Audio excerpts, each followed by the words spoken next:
estamos ainda em arame farpado. Ponto. Estamos em arame farpado. Hoje o mercado abriu novamente querendo cair um pouco mais. Nós temos muita liquidez abaixo dessa LTA, tá? Também, igualmente, temos liquidez acima dessa LTA. Porém, né, estamos à beira de, no gráfico de 4 horas, entrar em baixa.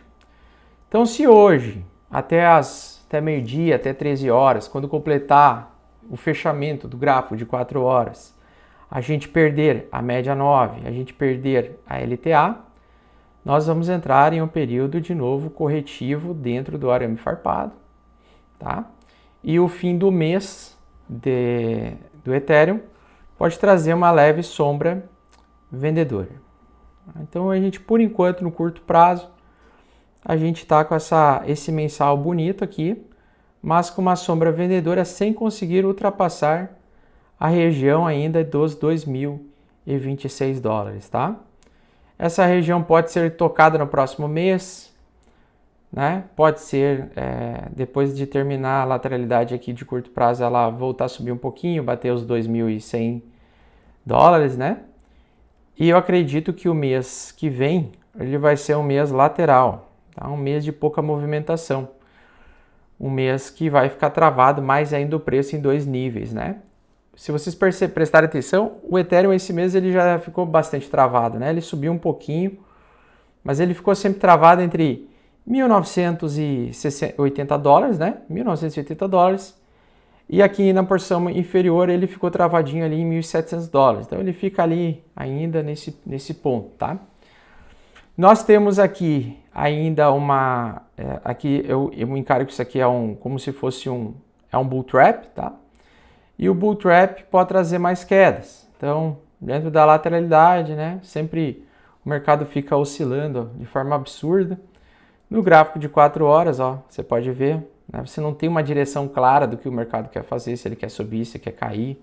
Então ele sobe um pouquinho, passa algumas horas, ele cai. Passa outras horas, ele sobe, passa outras horas, ele cai, passa outras 4 horas, de novo cai. Aí sobe, aí cai. Então ele está ainda arame farpadão aí, sem nenhuma decisão de mercado, tá? No gráfico ainda de 4 horas, ele está tentando manter a alta. Então, por exemplo, hoje de tarde, ele pode despencar? Pode. Se ele perder essa LTA, ele vai trazer mais queda agressivinha aqui e vai buscar a liquidez aqui abaixo de todos esses níveis aqui, tá, pessoal? Então, muitas pessoas no mundo todo podem ser estopadas nesses níveis aqui, tá? Não importa se o stop está aqui, se o stop está aqui, ele pode agressivamente cair e buscar todos eles de uma vez, né? Porque arame farpado é sempre assim. A gente sempre fica atento a essa possibilidade. A pressão de venda é um pouquinho mais forte porque a gente está com a tendência de baixa ainda, tá? Então, por se tratar ainda de uma tendência de baixa, a maior probabilidade é de ele cair, né? Mas, conforme eu já expliquei para vocês, por se tratar de arame farpado, né, você sempre fica com o coraçãozinho aberto, porque a qualquer momento ele pode mudar tudo. Então, que se a gente simulasse, né, um movimento de baixa, por exemplo, a gente poderia dizer, um candle aqui pode segurar depois e fazer o mercado voltar a subir, né, no gráfico diário, tá?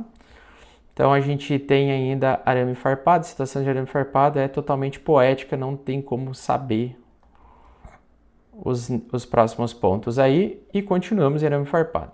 Então, não vale a pena operar agora, não vale a pena fazer operação de curto prazo agora, porque agora quem está se alimentando são as baleias. Solana a mesma coisa, tentando perder aí o último suporte, né? Tentando voltar à tendência de baixo no gráfico diário. Se ele perder hoje e se manter abaixo, ele vai tender a recuar de novo mais um pouco. Porém, como estamos em arame farpado, conforme já expliquei para vocês, se ele defender hoje aqui, ele pode fazer um fundo mais baixo para continuar subindo essa pequena tendência de alta que ele está fazendo aqui, tá? Então ele está tentando fazer uma tendência de alta aqui, tentando se manter nessa tendência de alta. Quais são os meses mais importantes do ano no mercado financeiro, que acontecem grandes rotações de mercado? o dinheiro passa a sair de um nicho, vai para outro nicho, vai para outro setor, né? Geralmente agosto, junho, julho, essa transição de junho e julho, setembro, outubro, dezembro, janeiro, março, abril. Então, muitas vezes, se o mercado está caindo forte em julho, às vezes agosto ele dá um respiro, tá? Então, a gente pode ter um término da queda ao longo dessa semana e um respiro de alta para o mês de agosto, uma alta com lateralidade. O que eu quero dizer com isso? Eu quero dizer que o mercado de ações esse mês ele entrou com lateralidade em baixa, né? Agora ele pode fazer lateralidade de volta para alta, uma lateralidade em alta, né? Subir lateralmente, ainda com algumas pressões de venda, né? Então o que sobe? Os bancos, então consumo e saúde, levaram o S&P 500 por igual a superar e se manter em nível recorde esse mês. A Coca-Cola subiu 5% e a Ford subiu quase 2%. Então dá para ver que os setores de serviços e de produto e de consumo e de carros automotivo subiu, se valorizou esse mês. E o que caiu? Então, os chips, né, como a SK Hynix, que é sul-coreana, desabou 10%, mesmo que ela teve um balanço de lucro 5 vezes maior. Não faz sentido, né? Uma empresa ter 5 vezes mais de lucro e desabar 10%. Por que isso acontece? Porque eles usam, o Smart Money usa as informações positivas para fazer a realização de lucro. O mais importante é a movimentação que o mercado está fazendo e não necessariamente o motivo, teve realização de lucro, não teve, né? Então, independente se vai ter lucro ou não, se o Smart Money quiser realizar lucro, ele vai realizar. Então, o petróleo, né? O petróleo saltou, teve uma alta, o WTI saiu de 5%, subiu, né, para $83, subiu então 5%. O Irã atacou, forças dos Estados Unidos e Ucrânia, atingiu uma refinaria em Rosneft, na Rússia. Então isso tudo aí abalou um pouco o preço do petróleo, é o que dizem, né? Então o mercado não espera corte, eu também não. Olha, 1 em 13, cerca de apenas 1 em 13 de chance de alta, ou seja, 33% acredita que vai subir a taxa de juros e 66% acredita que não, das pessoas que estão acreditando em aumento de juros, né? Se subir o juro, Nasdaq e Bitcoin podem sentir a pressão no curto prazo e cair. Eu acho que o mercado vai tender a segurar um pouco e pode até voltar a subir, tá, pessoal?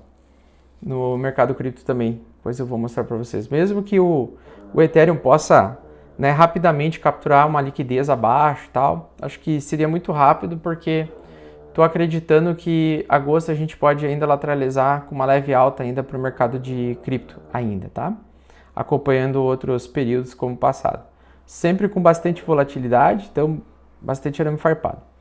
Então o BTC 64 está travado, os ETFs estão vendendo, né? E a gente está segurando ali o suporte. Hoje, se vocês forem ver a resistência e o suporte diário com a maior concentração de liquidez para Bitcoin, nós temos suporte em $63 mil. Então ele teria que pelo menos finalizar o dia acima desse nível para trazer alta depois, né, próximos dias. E resistência do dia 65.300, tá?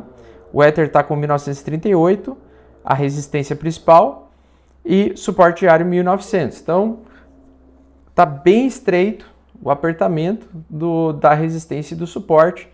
Isso vai trazer possivelmente um movimento explosivo, tá? Bubbles cripto tá meio misto ainda, tem algumas criptos que subiram um pouquinho de um dia para o outro. A americana, né? A mercado americano. A gente tem, deixa eu ver, misto, mas mais quedas, né? Quando você vê bolhas mais vermelhas, significa que o peso dessas ações despencando, né? Como a SNDK de novo, cara, SNDK é só paulada atrás de paulada, né? Porque ela subiu 6.000% em 12 meses, né? Então aqui é só paulada atrás de paulada, tá? É uma ação que se valorizou demais ano passado, chegou a valer $2.300 por ação, saiu lá dos seus... Em agosto do ano passado, né? Agosto do ano passado, ela saiu lá e subiu 5.500%. Então, uma correção mensal igual essa aqui, agressiva, é extremamente normal. Conforme eu expliquei para vocês, é muito comum uma ação que se valoriza 6.000% corrigir 60%, 70%, 80% do topo, tá? Pode continuar corrigindo e deve continuar corrigindo ainda, tá? Deve continuar ainda trazendo mais pedrada, tá? Então, porque as ações de memória teve uma explosão fora do normal. Outra que é de memória, né? Se você for ver, é a WDC, tá? Que também segue embaixo, tá? Também segue caindo aí, segue embaixo, segue completamente derretendo. Deixa eu pegar aqui, ó. Caiu já 46% em um mês. Então, esse mês, o Smart Money lavou a égua, né? Lavou a égua, trouxe uma queda aí considerável, tá? E esse é o primeiro mês vermelho, primeiro mês negativo dessa ação. Então, ela teve 1, 2, 3, 4, 5, 6, 7, 8, 9, 10, 11, 12, 13, 14, 15 meses de alta consecutiva e ininterrupto. 15 meses de alta consecutivas, tá? Então, esse é o primeiro mês de correção. Podem vir mais meses de correção, pode vir mais um mês, mais 2 meses, sei lá. Então, a gente ainda está recém na fase corretiva da WDC, tá? E da STX também, da Seagate, né? Seagate também corrigindo aí, bonito.